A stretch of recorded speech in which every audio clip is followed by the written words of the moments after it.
नमस्कार दोस्तों, आप सभी का अर्थ डिफेंस पर स्वागत है। हम अपना चैप्टर सेट्स कंप्लीट कर रहे हैं। उसी में हमने कल बेसिक कॉन्सेप्ट के बारे में समझा। सेट के जो बेसिक कॉन्सेप्ट थे हमने उन पर बात की, या हम कह सकते हैं कि बेसिक डिफिनीशन की बात की। सेट को हमें अंडरस्टैंडिंग करना है, सेट के साथ अंडरस्टैंडिंग बिठाना है, तो हमें कई चीजें सेट के बारे में पता होनी चाहिए। सवाल की बात अलग हो जाती है, उससे पहले हमें कुछ बेसिक कॉन्सेप्ट अगर क्लियर होते हैं, अगर कुछ बेसिक कॉन्सेप्ट क्लियर होते हैं तब हम सेट के सवाल आसानी से कर सकते हैं। कल की क्लास में हमने आपको सेट थ्योरी में सेट के लिए डिफिनीशन बताई। कल की क्लास में हमने सेट थ्योरी में आपको सेट की डिफिनीशन बताई, समुच्चय के बारे में बात की। हमने वहां आपको बताया कि जब कभी आपसे सेट की बात की जाए, हमें ग्रुपिंग करना होता है। एक्चुअली में सेट क्या है? ग्रुपिंग है, लेकिन ग्रुपिंग मैथमेटिक्स की भाषा में जब आप करोगे तो उन्हीं वर्ड या उन्हीं एलिमेंट या उन्हीं ऑब्जेक्ट्स की करोगे जिनकी सुपरिभाषित परिभाषा हो, अर्थात जिनकी वेल डिफिनीशन हो। या हम कह सकते हैं सुपरिभाषित परिभाषा का क्या मतलब होता है कि जिनकी एक परिभाषा हो। जैसे हमने आपसे कहा कि 4 4 एक इवन नंबर है, 4 एक इवन नंबर है, तो आप इस इवन नंबर का प्रयोग एकेडमिक में करें, मतलब स्कूल में भी पढ़ते हैं तब भी 4 को इवन नंबर के साथ जानते हैं। या फिर हो सकता है कि हम इसको 2 के स्क्वायर के नाम से भी जानते हैं। यही इवन नंबर भारत इंडिया में भी इवन नंबर के नाम से जाना जाएगा, यूएसए में भी इवन नंबर के नाम से जाना जाएगा। मतलब 4 के लिए 2 कंडीशन संभव है। हो सकता है कुछ लोगों के दिमाग में कुछ भी आ रहा हो, लेकिन जो कंडीशन आपके दिमाग में आ रही होगी, अगर वो हमारे यहाँ पॉसिबल है तो ये कंडीशन किसी दूसरे देश, किसी दूसरी जगह भी पॉसिबल होगी।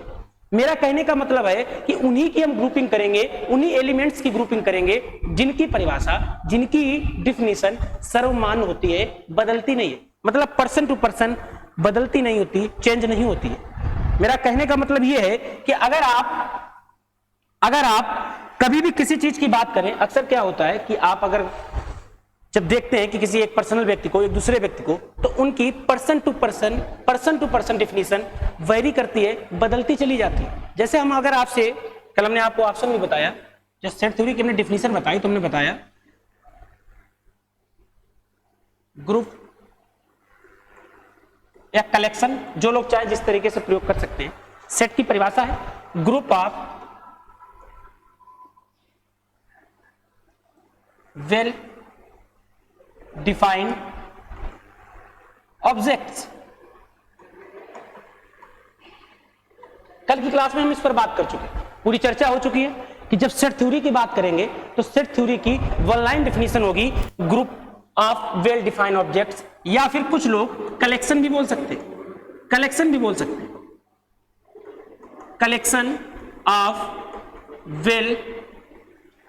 Collection of well defined objects. ये आपकी सेट थ्योरी की, सेट की वन लाइन डिफिनीशन है। आपको इतना ही तैयार रखना है, लेकिन याद रखें आप इस बात का औचित्य तो अपने आप में बहुत कुछ है। मतलब जो ये शब्द आपने प्रयोग किया है, जो शब्द आपने वेल डिफाइंड प्रयोग किया है, इसका मतलब क्लियर हो जाता है कि अब आप ऐसा नहीं कर सकते कि किसी भी वर्ड को उठाया, किसी भी एलिमेंट को उठाया, या हम कह सकते हैं कि एक ही टाइप के एलिमेंट उठाए और आपने उनकी ग्रुपिंग कर दी, उनको सेट के फॉर्म में लिख दिया। ऐसा पॉसिबल नहीं है। इस पर हमने आपको कल एग्जाम्पल भी बताया था, एयरफोर्स एग्जाम में ही पूछा गया है।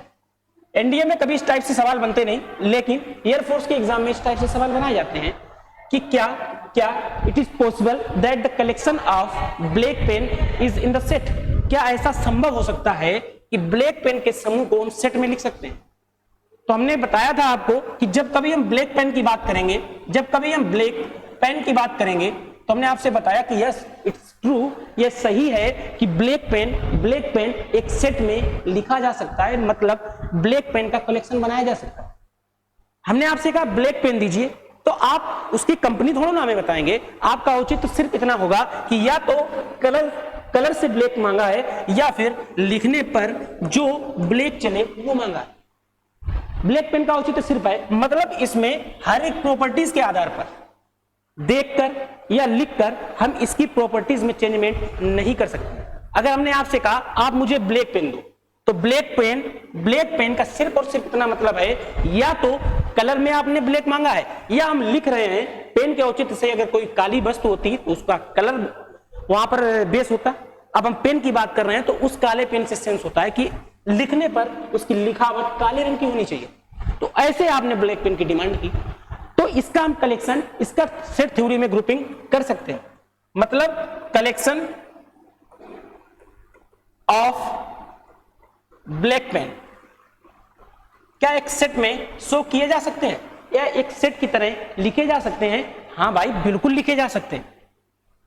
लेकिन अगर गलती से हमने आपसे बोल दिया होता कि collection of good pen, collection of good pen, तो आप कहते भैया ये पॉसिबल ही नहीं है। आपने बोला कलेक्शन ऑफ गुड पेन। अब ये गुड, ये अच्छाई आप उसके कलर के आधार पर बता रहे हैं, रेट के आधार पर बता रहे हैं, या कंपनी के आधार पर बता रहे हैं, या उसके लिखने के स्टाइल के आधार पर बता रहे हैं। तो गुड किसी भी ऑब्जेक्ट को उसको सेट के अंतर्गत, या फिर हम कह सकते हैं किसी भी ऑब्जेक्ट जिनके लिए आप गुड प्रयोग करते हैं या जिनकी definition person to person vary होती है या बदलती रहती है, उनको हम ग्रुपिंग नहीं कर सकते, उनकी हम ग्रुपिंग नहीं कर सकते, इनकी ग्रुपिंग आप नहीं कर पाएंगे।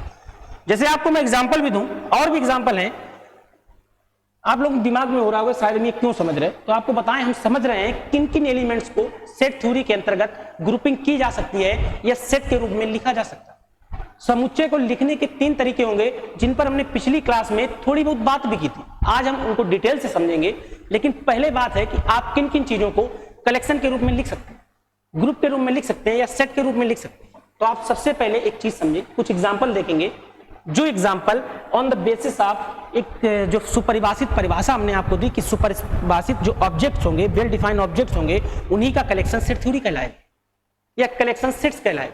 तो उसी वेल डिफाइंड को हम आपको समझाने की कोशिश कर रहे हैं। बाकी उसकी डिफिनीशन में कुछ समझने वाला था नहीं। जो हमने आपको बताया कि collection of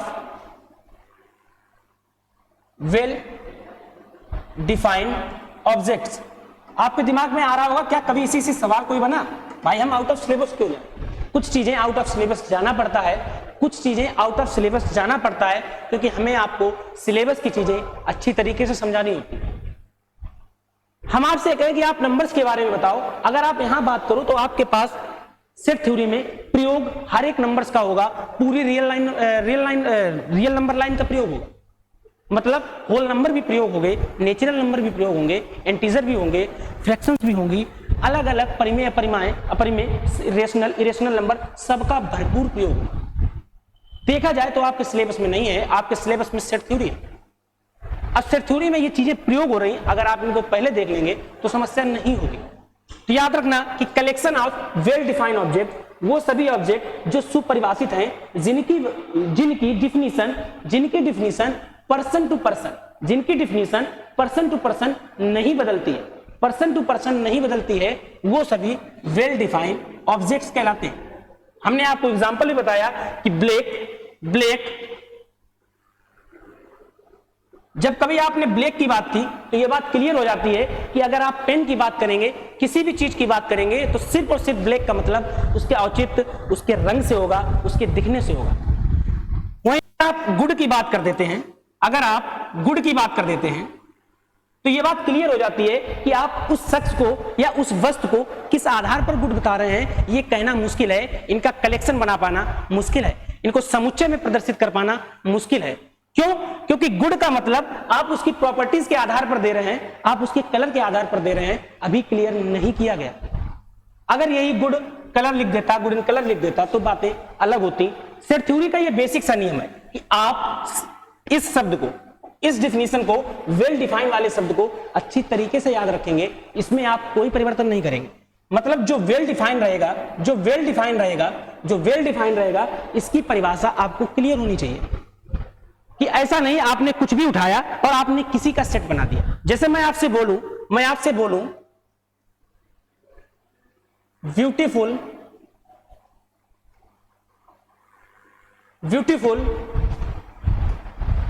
persons in India, in the world,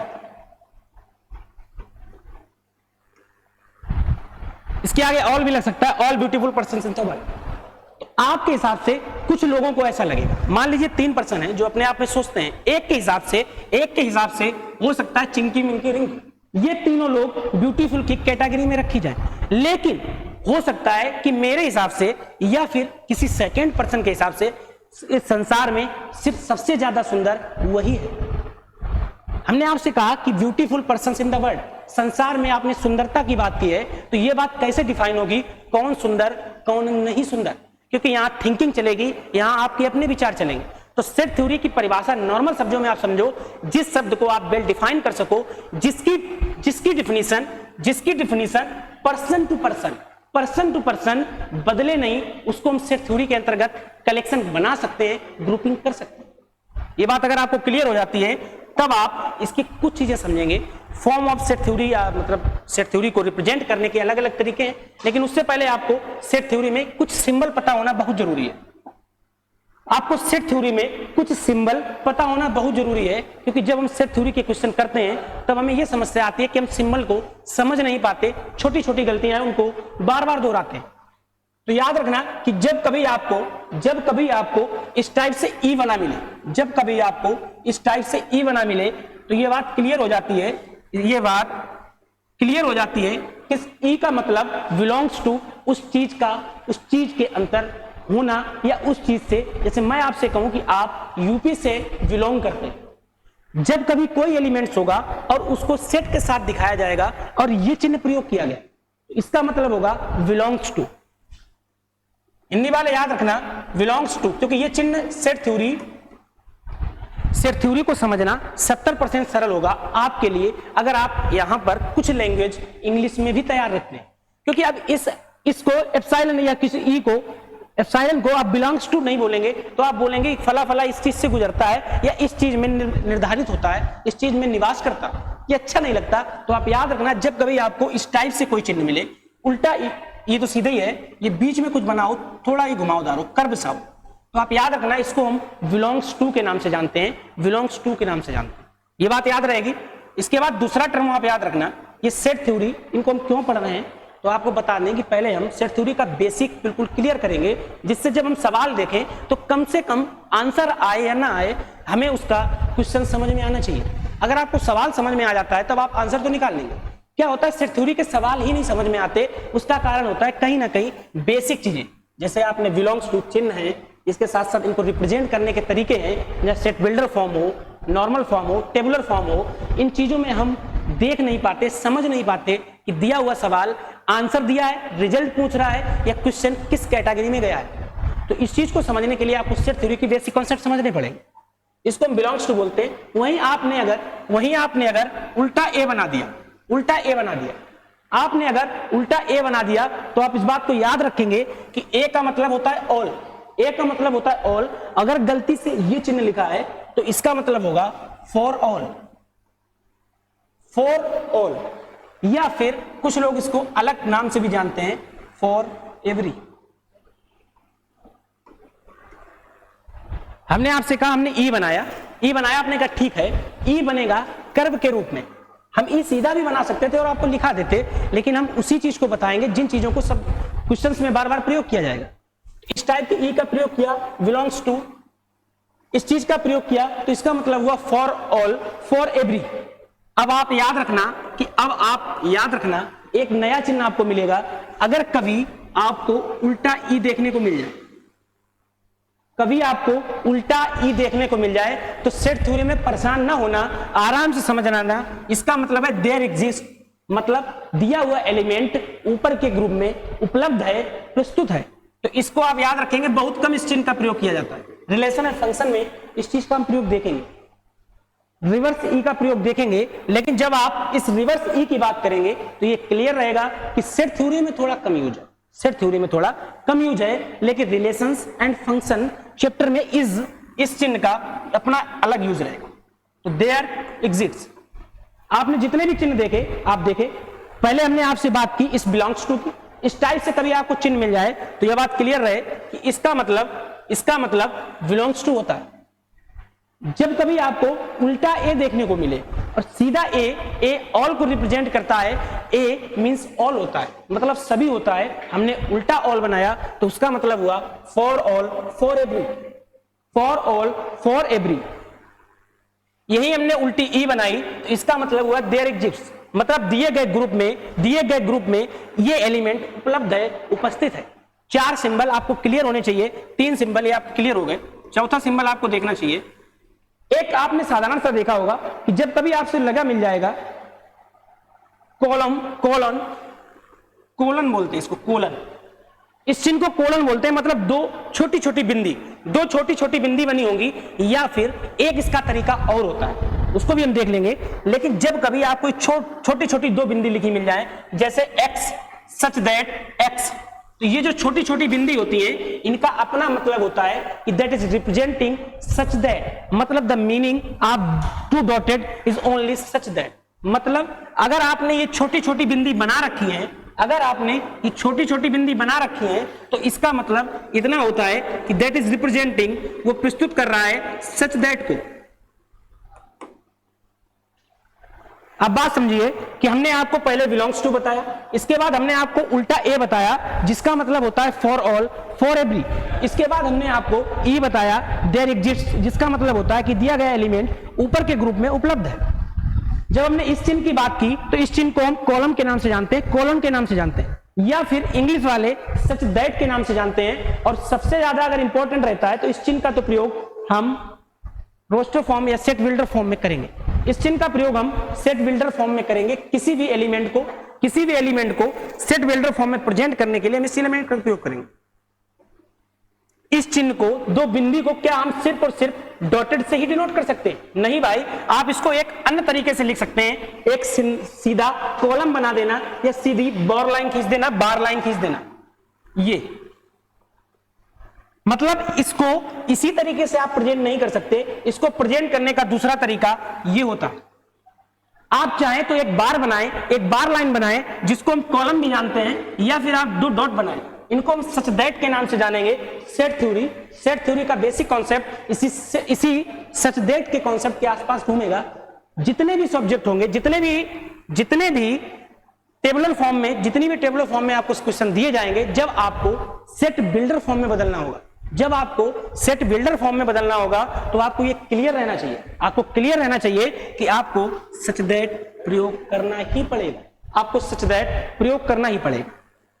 एक छोटा सा चिन्ह है, अक्सर आप लोगों ने सुना होगा, अभी फिलहाल हम इसको प्रयोग करते हैं किसी भी एलिमेंट से अलग करने के लिए। जैसे जब हम आपसे कहते हैं कि ए और बी लिखो, तो आप क्या कहते हैं कि ए कामा बी। यहां पर सेट थ्योरी में इस कॉमा का अलग मतलब होगा, आप इस बात को याद रखेंगे। सेट थ्योरी में जब कभी इस कॉमा चिन्ह का प्रयोग किया जाए, इस चिन्ह को हम कॉमा बोलते हैं,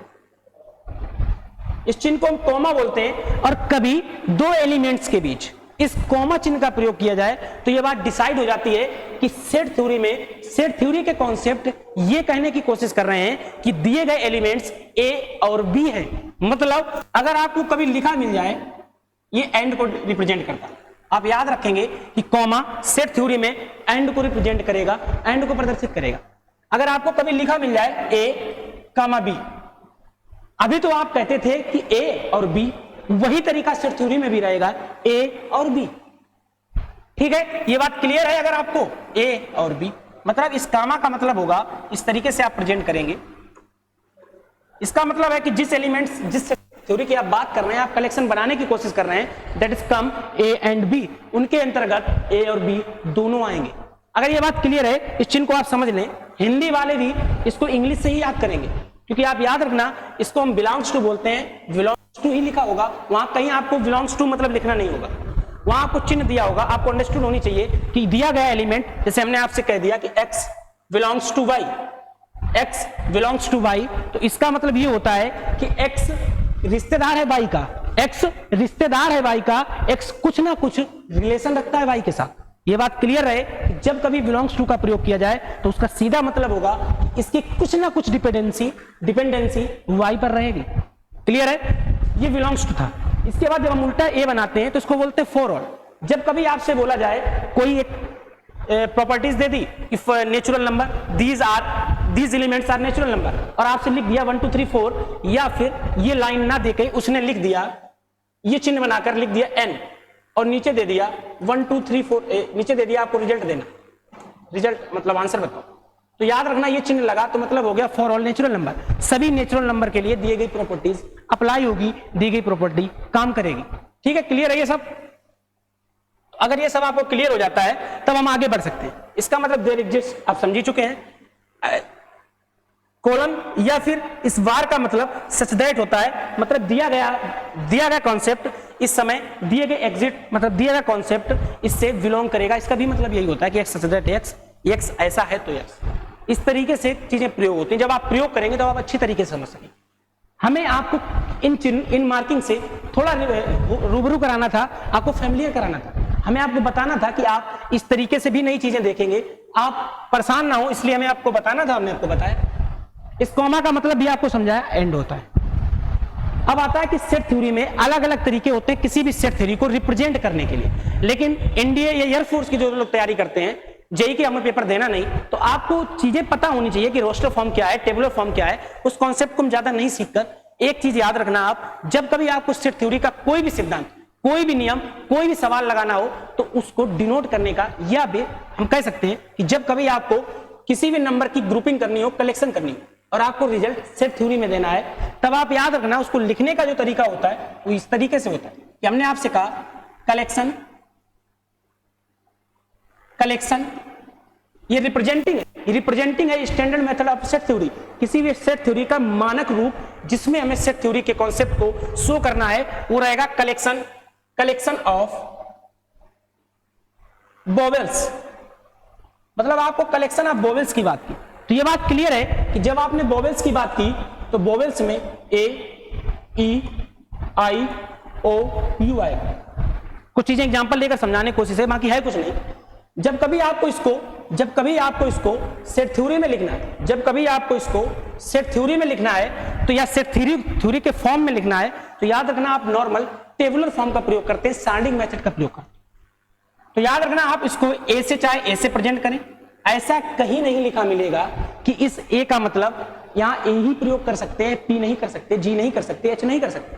आपका जो मन हो आप उसको इक्वल में लिखें। आपका मन हो एक्स लिखें, आपका मन हो वाई लिखें। ऐसा कोई मैंडेटरी रूल नहीं है कि आप सिर्फ और सिर्फ ए ग्रुप को, इसके कलेक्शन को ए से डिनोट करेंगे ना भाई, ऐसा कोई नियम नहीं। याद रहेगा कि ए बराबर बड़ा ब्रैकेट प्रयोग करें।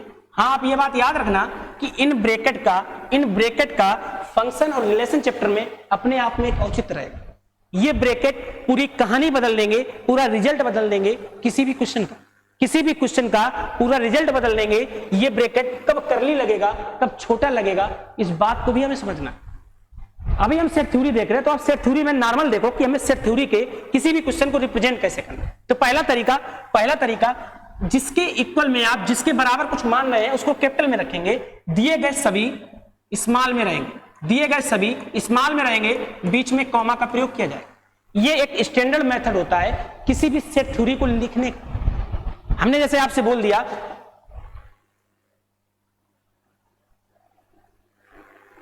ऑल नेचुरल नंबर्स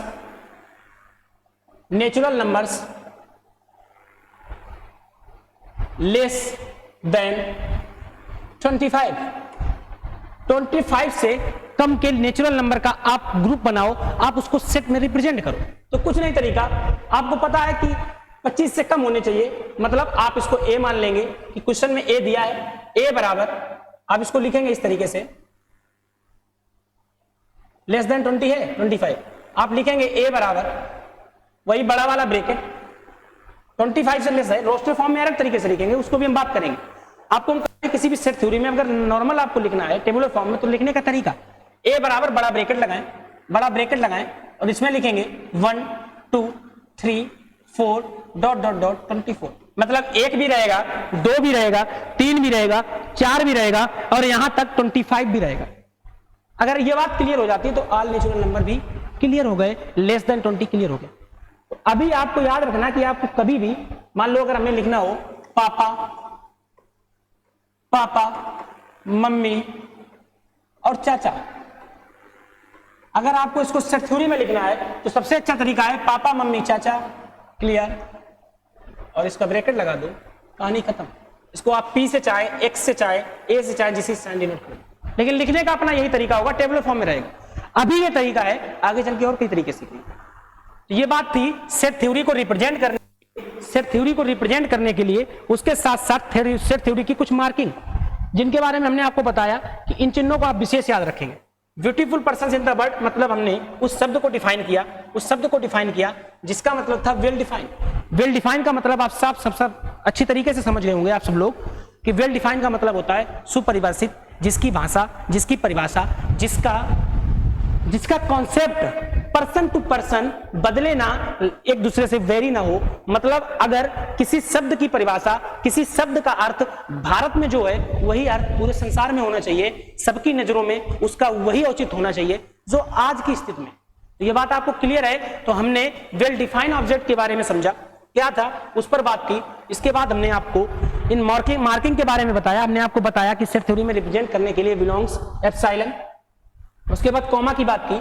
इसके बाद बात की हमने कलेक्शन ऑफ वोवेल्स की, और उसमें हमने आपको बताया कि सेट थ्योरी का जो स्टैंडर्ड तरीका होता है, जो सेट थ्योरी को प्रेजेंट करने का स्टैंडर्ड तरीका होता है, वो तरीका इस टाइप से रहता है। आपको इस तरीके से याद रखना है कि ब्रैकेट लगा के प्रदर्शित करना पड़ेगा। ये आपका स्टैंडर्ड तरीका रहेगा, ये आपका स्टैंडर्ड तरीका रहेगा किसी भी सेट थ्योरी को प्रेजेंट करने का। ये अभी तक सेट थ्योरी के बारे में कुछ नॉर्मल चीजें आपने देखी, अब रिप्रेजेंटेशन ऑफ सेट्स, जो सबसे इंपॉर्टेंट फॉर्म रहते हैं, वो आपको समझने पड़ेंगे। मैंने मार्किंग के बारे में समझा। अब किसी भी सेट को हमने आपको बताया कि उस सेट को आप अलग अलग तरीके से डिनोट कर सकते हैं, अलग अलग तरीके से शो कर सकते हैं। नॉर्मल जो देखा गया है सेट में टेबुलर फॉर्म, सारणिक रूप ही यूज किया जाता है, लेकिन क्या सिर्फ और सिर्फ टेबुलर फॉर्म ही पॉसिबल है? नहीं भाई, इसके कई फॉर्म पॉसिबल हैं, उसको आपको देखना पड़ेगा। आप देखें, हम बात कर रहे हैं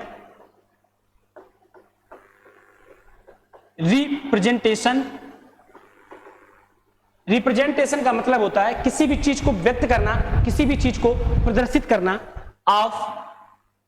रिप्रेजेंटेशन ऑफ सेट्स, समुच्चय को प्रदर्शित करने की मेथड, रिप्रेजेंटेशन ऑफ सेट्स। भैया सेट को हमें प्रदर्शित करना है तो रोस्टर फॉर्म आपने देख रखी, टेबुलर फॉर्म आपने देख रखी, लेकिन इसमें क्या और कुछ हो सकता है? हाँ भाई बिल्कुल हो सकता है। क्या क्या हो सकता है? देखो, इसकी 3 मेथड होती हैं। आप पहले इनको समझेंगे, फिर एक एक करके हम समझेंगे। इसका मतलब होता है टेबुलर फॉर्म, नाम से स्पष्ट है, टेबल से लगकर ये शब्द बना, टेबल से मिलके ये शब्द बना टेबुलर फॉर्म, जिसका अपना मतलब होता है किसी भी सवाल को सारणिक रूप में प्रदर्शित करना। अलग अलग मैथमेटिशियन जो गणितज्ञ हुए, उन्होंने अलग अलग शब्दों का प्रयोग किया। मैथमेटिशियन हुए, उन्होंने, किसी ने टेबुलर फॉर्म बताया, किसी ने बताया कि इसको क्या हम रोस्टर फॉर्म में डिनोट कर सकते हैं।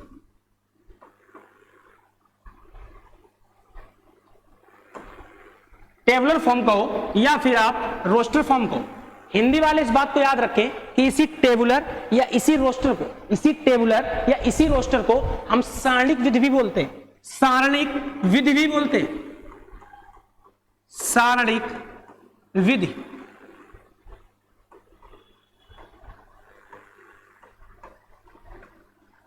टेबुलर फॉर्म बोलो, रोस्टर फॉर्म बोलो, या फिर सारणिक विधि बोलो, जो आपका मन करे आप आराम से बोलो। इसमें आप पर कोई प्रभाव नहीं, आप पर कोई दबाव नहीं कि आपको टेबुलर शो करना है, रोस्टर शो करना है। आपका जो मन करे आप शो करें, जो आपको अच्छा लगे आप उससे करेंगे। लेकिन हमारा काम तीनों तरीके समझना है कि किसी भी सेट्स को हम रिप्रेजेंट कैसे करेंगे। तो टेबुलर फॉर्म, रोस्टर फॉर्म की बात करें। जैसे अगर हमने आपसे कहा कि आप whole number, all whole number की बात हो रही, होल नंबर लिखा तो इसका मतलब हो जाता है कि सभी पूर्ण संख्याओं, whole numbers, type of sets अभी बाकी है, रिप्रेजेंटिंग ऑफ सेट्स है। होल नंबर पूर्ण संख्याएं, संपूर्ण संख्याओं को आप सेट समुच्चय में लिखिए, वो भी अकॉर्डिंग टू टेबुलर फॉर्म या रोस्टर फॉर्म। तो आप कहेंगे कि भैया वही नॉर्मल मेथड कि हमने मान लिया कि होल नंबर को हम W से डिनोट करते हैं। W बराबर होल नंबर 0 से स्टार्ट होती है। नंबर्स क्या होते हैं इन पर हम एक क्लास में बात कर लेंगे, सेट थ्योरी में कुछ कॉन्सेप्ट होते हैं, वो नेचुरल होल नंबर बार बार प्रयोग होंगे, तो हमको ये सब चीजें पता होनी चाहिए। तो याद रखना कि होल नंबर को हमने W से डिनोट किया, लिखने का तरीका होगा होल नंबर का मतलब होता है कि 0 से सभी संख्याएं 0 से स्टार्ट होती हैं, 0 1 2 3 पॉजिटिव में 100 इनफाइनाइट तक चलेंगे, ये सभी होल नंबर बोली जाते हैं। तो होल नंबर का मतलब होगा 0 1 2 3 dot dot dot infinite bracket बंद।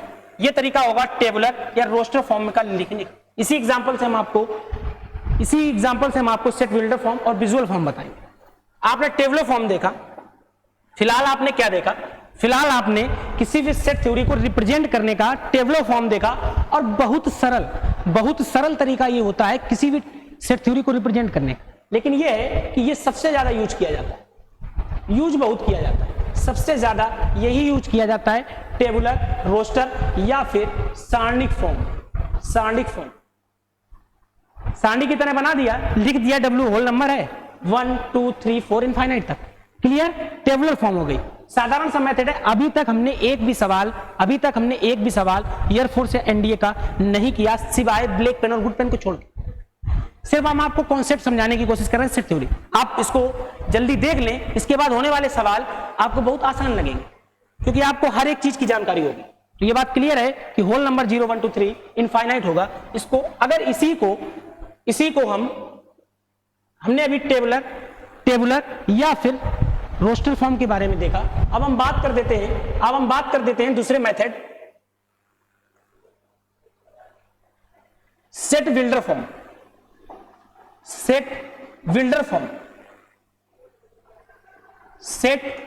फॉर्म। तो भैया सबसे इंपॉर्टेंट, सबसे ज्यादा कठिन सेट थ्योरी में वो चाहेगा, एग्जामिनर चाहेगा कि आप सवाल ना कर पाए, तो वो सेट थ्योरी के रोस्टर या बिल्डर फॉर्म पे घुमा के सवाल बनाएगा।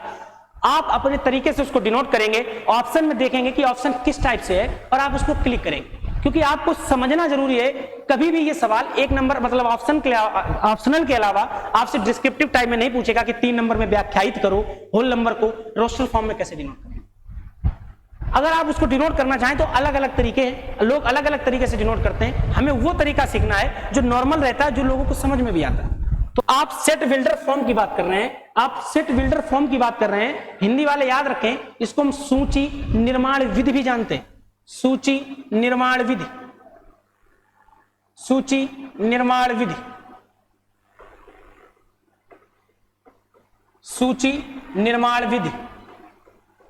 भैया सेट बिल्डर फॉर्म पढ़ रहे हो, सूची निर्माण विधि के बारे में कुछ नहीं पता, तो हमने कहा बिल्कुल पता। हमने कहा क्या पता है, बोले सूची निर्माण विधि क्या होता है। हमने कहा अगर आपको सवाल में पिछले क्वेश्चन में दिया था कि हमको होल नंबर रिप्रेजेंट करना है, और आपने इस होल नंबर को टेबुलर या रोस्टर फॉर्म में इस तरीके से रिप्रेजेंट किया कि होल नंबर रिप्रेजेंट करने का ये तरीका जिस तरीके को हमने सीखा भी था कि W बराबर 1 2 3 डॉट डॉट इनफाइनाइट, ये होगा सेट थ्योरी में रिप्रेजेंट करने का तरीका।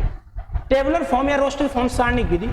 अगला तरीका आता है सेट बिल्डर फॉर्म सूची निर्माण विधि। इसी होल नंबर को आपको अगर रिप्रेजेंट करना हो तो याद रखना, लिखने का वही तरीका, ए चाहे ए लिखें, W चाहे W लिखें, डिस्क्रिप्टिव एग्जाम में है अपना नाम लिखें, कोई दिक्कत नहीं, अपने नाम का पहला अक्षर लिखें, जो मन हो वो आप लिखें। यहां पर कोई आप पर दबाव नहीं होता कि आपको इसको सूची निर्माण विधि में किस तरीके से शो करना है। आपका अपना तरीका होगा, आप किसी भी तरीके से शो कर सकते हैं, लेकिन जो मेरा तरीका है उसको हम ए या जेड से शो करेंगे या W से शो करेंगे।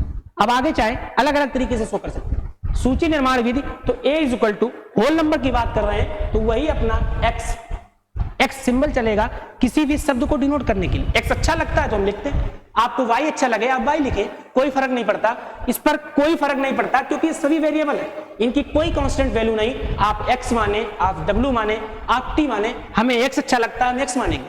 तो X सच दैट X, इसका मतलब हुआ X सच दैट X, लेकिन X को डिफाइन करना पड़ेगा, X belong to whole number, ये होता है belong to whole number. Hindi में आप लिखेंगे, आप सेट थ्योरी पढ़ रहे हैं, थोड़ा स्टैंडर्ड तरीका होना चाहिए किसी भी चीज को रोस्टर फॉर्म में लिखने के लिए। तो आप लिखेंगे कि हमने होल नंबर की बात की, होल नंबर्स की बात कर रहे हैं, जो भी हम पीछे देख भी चुके हैं, अभी हम पीछे देख भी चुके हैं, टेबुलर फॉर्म में शो भी कर चुके हैं कि टेबुलर फॉर्म या सारणिक फॉर्म में शो करने का ये तरीका होगा, लेकिन सूची निर्माण विधि सेट बिल्डर फॉर्म में शो करने का अपना अलग तरीका होगा। और जब कभी आप सेट बिल्डर फॉर्म में शो करेंगे, होल नंबर हो या इसके अलावा अलग भी चीजें हो, तो आप लिखेंगे x सच दैट x, जहां where x belong to whole number. आप चाहें तो अलग से लिखें, लेकिन अगर आप इस चिन्ह का प्रयोग कर देते हैं तो इसका मतलब क्लियर हो जाता है कि वेयर बिलोंग्स टू, जहां ये x होल नंबर को रिप्रेजेंट करेगा, होल नंबर से बिलोंग होगा, होल नंबर को रिप्रेजेंट करेगा, होल नंबर से बिलोंग होगा, मतलब a is equal to x such that x belong to whole number. ये क्लियर हो गया। इसके और एग्जांपल देख लो, सेट बिल्डर फॉर्म सारणी या सूचीबद्ध, जो जैसे इसी को डिनोट करना था, ये अभी टेबुलर फॉर्म में लिखा है, टेबुलर फॉर्म में लिखा है, आपको सेट बिल्डर फॉर्म में लिखना है। तो अब पापा, मम्मी, चाचा जो भी है, यहां पर x या y जो भी आप लेंगे, आपको उसको कैटेगरी में डिवाइड करना पड़ेगा, आपको सेट में शो करना पड़ेगा। तब आप लिखेंगे x such that x and belong to our family. अगर दिक्कत हो तो आप बताएं, मतलब आप तरीका समझिए, आपको कॉन्सेप्ट समझना है, बाकी कुछ नहीं समझना है। जब कभी हम आपसे सूची निर्माण विधि की बात करेंगे तो आपको सिर्फ और सिर्फ x को सच दैट के रूप में लिखना है, साथ साथ में आपको यह बता देना है कि जहां x बिलोंग करेगा जिस ग्रुप की आप बात कर रहे हैं, आप नेचुरल नंबर की बात कर रहे हैं तो आप x को नेचुरल नंबर शो करेंगे, आप होल नंबर की बात कर रहे हैं आप x को होल नंबर शो करेंगे, आप x such that x our family को बिलोंग कर रहे हैं, आप अवर फैमिली को शो करेंगे। इसके और भी तरीके हैं, आप चाहें तो एक और तरीका देख लें। जैसे अगर आपको मिल जाता है कि a, ये भी रोस्टर फॉर्म में दिया है, रोस्टर फॉर्म को आपको कन्वर्ट करना है टेबुलर फॉर्म में, 2 4 6 8, आपको देख के क्लियर हो जाएगा कि बड़ा ब्रैकेट प्रयोग है, कामा का प्रयोग है, बड़ा ब्रैकेट प्रयोग है, कामा का प्रयोग है। इसका मतलब क्या है? इसका मतलब यह है कि 2 4 6 8 that is in tabular form, ये अभी सारणिक रूप में दिया गया।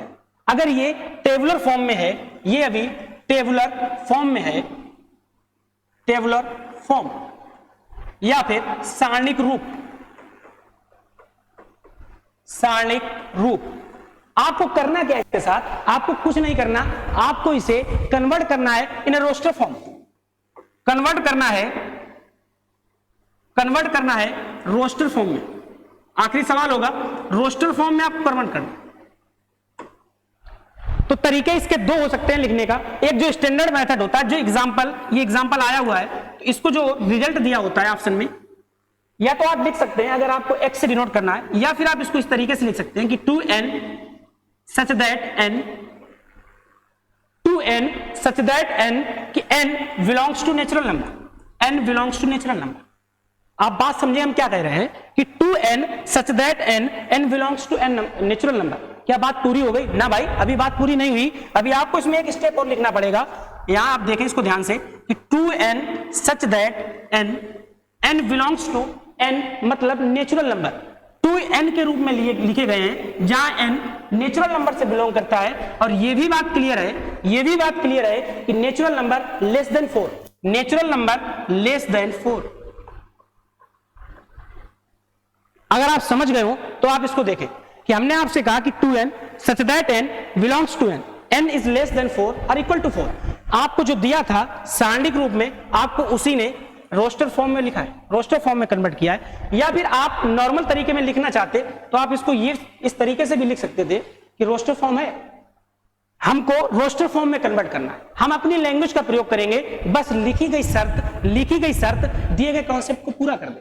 तो आप लिखेंगे a is equal to x such that x, दिया गया x such that x, जहां x belong to n natural number को बिलोंग करता है, x such that x belong to n। ये तरीका हो सकता था, या आप लिख देते 2x लिखना पड़ेगा, x बिलोंग टू n और n लेस देन और 4। या फिर आप इसको लिखना चाहते तो आप लिख सकते थे 2 4 6 8 x such that x ये अलग अलग तरीके हैं जहां x belong to even numbers less than 4, less than 8, मतलब x that x and x belong to even number,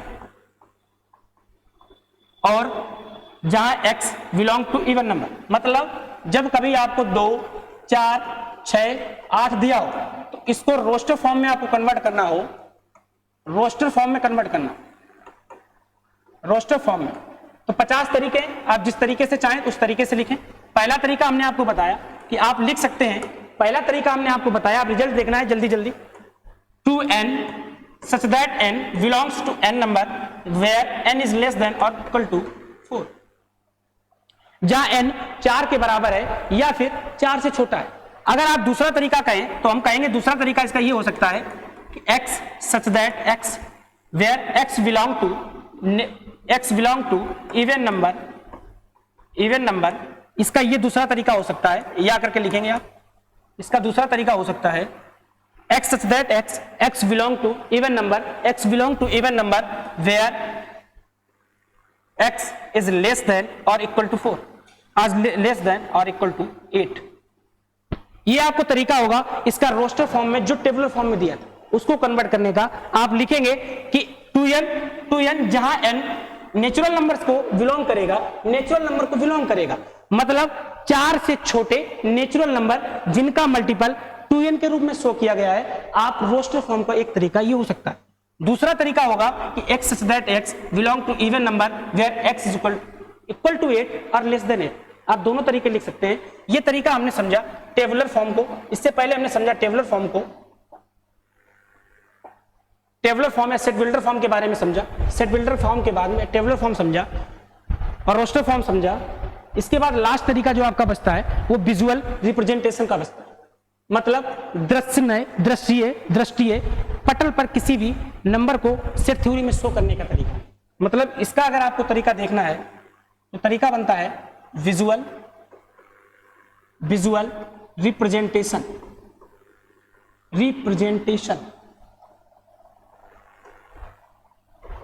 अगर ये बात क्लियर है कि विजुअल रिप्रेजेंटेशन क्या होता है तो हमें नहीं लगता कि आपको कोई समस्या होगी, आप रोस्टर फॉर्म पढ़ चुके हैं, आप टेबुलर फॉर्म पढ़ चुके हैं, आप सेट बिल्डर फॉर्म पढ़ चुके हैं। अब आपका लास्ट फॉर्म रहेगा किसी भी सेट को रिप्रेजेंट करने का, वो होगा विजुअल रिप्रेजेंटेशन। बहुत कम क्या होता है, कभी कभी आपको इस तरीके से सवाल लिखा मिल जाता है, इसके ऊपर ये यहां पर ए लिख देगा, बी लिख देगा, इसका मतलब होगा that is representing a collection of states, जो या कलेक्शन ऑफ एलिमेंट्स ऑब्जेक्ट्स। इस ए का मतलब होगा कि ये ऑब्जेक्ट्स या एलिमेंट्स के कलेक्शन को शो कर रहा है। यहां लिख देगा 1 2 3 4। ये तरीका होता है विजुअलाइजेशन का, ये तरीका होता है विजुअल रिप्रेजेंटेशन, दृश्य पटल पर सेट थ्योरी को प्रेजेंट करने का। और आपसे कहेगा आप इसको कन्वर्ट करो किसमें, सेट बिल्डर फॉर्म में। तो भैया अगर आपने पढ़ रखा तो आप आराम से करेंगे कि भैया ये सेट ए से डिनोट किया गया, हमने कहा किया गया। सेट बिल्डर फॉर्म लिखने का मतलब होता है कि अब आपको कुछ लैंग्वेज प्रयोग करनी पड़ेगी, अब आपको कुछ चिन्ह प्रयोग करने पड़ेंगे, बिलोंग्स टू सच दैट जैसे। अगर ऐसा है तो आपको तरीका तो पता होना चाहिए सेट बिल्डर फॉर्म लिखने का। कुछ नहीं, एक्स सच दैट एक्स लिख दूं, एक्स सच दैट एक्स तो लिखना ही पड़ेगा, ये तो कॉमन ही रखना पड़ेगा। अब देखो इस सवाल की तरफ, एक्स सच दैट एक्स का मतलब x belong to natural number है। मैंने कहा हाँ बिल्कुल भाई, 0 होता तो मैं x belong to whole number लिखता, लेकिन 1 से स्टार्ट है 4 तक जा रहा है तो ये क्लियर है कि x belong to natural number. लेकिन अब यहां आप चाहो तो एक ब्रैकेट में कंडीशन लगा सकते हो कि एक्स नेचुरल नंबर से तो बिलोंग कर रहा है, लेकिन ये नेचुरल नंबर इक्वल होगा या लेस देन होगा 4। कभी आप इक्वल टू 4 नहीं लिखेंगे क्योंकि सेट बिल्डर फॉर्म में इक्वल का कोई स्थान नहीं होता। लेस देन और ग्रेटर देन के साथ आप इक्वल टू लिख सकते हैं, लेस इक्वल टू या ग्रेटर इक्वल टू, इस तरीके से आप प्रयोग कर सकते हैं। एक्स सच दैट एक्स जहां एक्स बिलोंग टू एन 4 से छोटा है, 4 से छोटा है, ये 4 के बराबर है। तो ये आपके तरीका था सेट बिल्डर फॉर्म को लिखने का, रिप्रेजेंटिंग सेट बिल्डर फॉर्म या फिर रिप्रेजेंटिंग सेट बिल्डर फॉर्म और visual representation of set theory. Concept आपको क्लियर होगा। आज की क्लास में जो कॉन्सेप्ट थे लगभग सभी कॉन्सेप्ट क्लियर हो जाते हैं, आपने तीनों मेथड आपने क्या क्या देखा आज की क्लास में, तो हम कहेंगे कि हमने representation of set theory, representation of set theory को समझा, रिप्रेजेंटेशन ऑफ सेट थ्योरी को समझा, उसके साथ साथ में हमने टेबुलर फॉर्म को समझा, उसी में टेबुलर फॉर्म को समझा, इसके बाद में उसी में हमने रोस्टर फॉर्म को समझा। अगर आपने रोस्टर फॉर्म समझ लिया, फिर आपने विजुअल फॉर्म समझा, आज एक तरीके से बेसिक कॉन्सेप्ट लगभग किसी भी सेट थ्योरी, किसी भी सेट को डिनोट करने का जो एक वन लाइन डेफिनेशन हमने आपको दी थी, well defined objects, well defined objects, well defined objects, ये कंप्लीट होती है। मतलब वेल डिफाइंड ऑब्जेक्ट्स को कंप्लीट करने के लिए हमने 2 क्लासें देखी, जिसमें हमने आपको सिर्फ ये समझाया कि किन ग्रुपिंग का आप कलेक्शन बना सकते हो, किन एलिमेंट्स या किन ऑब्जेक्ट्स का आप कलेक्शन बना सकते हो, सेट्स के रूप में शो कर सकते हो। उस बात को आपने अच्छे तरीके से समझा। उसी को समझने के बाद हमने उन्हीं ग्रुपिंग, उन्हीं कलेक्शन को अलग अलग से प्रेजेंट करने का, रिप्रेजेंट करने का, प्रदर्शित करने का, शो करने का तरीके सीखे। उस तरीकों में हमने आपको बताया सबसे पहला सांडिक मेथड, सांडिक विधि, टेबुलर फॉर्म। इसके बाद हमने आपको बताया रोस्टर या set builder form, sorry roster को ही टेबुलर फॉर्म बोलेंगे। इसके बाद हमने सेट बिल्डर फॉर्म की बात की और प्रॉपर्टी फॉर्म की बात की, और हमने आपको यह भी बताया कि सबसे ज्यादा इंपॉर्टेंट अगर कुछ रहेगा तो सेट बिल्डर फॉर्म रहेगा, सेट बिल्डर फॉर्म रहेगा, क्योंकि इसी में आपका दिमाग पूरा घूमेगा। बाकी उसने नेचुरल नंबर बोल दिया, आपको नंबर्स की जानकारी है तो आप आराम से शो कर सकते हैं, लेकिन जब कभी आपसे सेट बिल्डर फॉर्म की बात की जाएगी तब आपको डिनोट करना पड़ेगा, दिमाग आपको यहां लगाना पड़ेगा। किसी भी टेबुलर फॉर्म को सेट बिल्डर फॉर्म में प्रदर्शित करने का सबसे अच्छा तरीका। इसके साथ साथ हमने विजुअल फॉर्म देखा, आज की क्लास में हमने रिप्रेजेंटेशन ऑफ सेट थ्योरी देखा, उसी के साथ में कुछ बेसिक कॉन्सेप्ट देखे। आज के लिए इतना ही। अगर आपको क्लास पसंद आती है तो उसको लाइक करें, शेयर करें और डिफेंस को सब्सक्राइब भी। आज के लिए इतना ही, थैंक यू।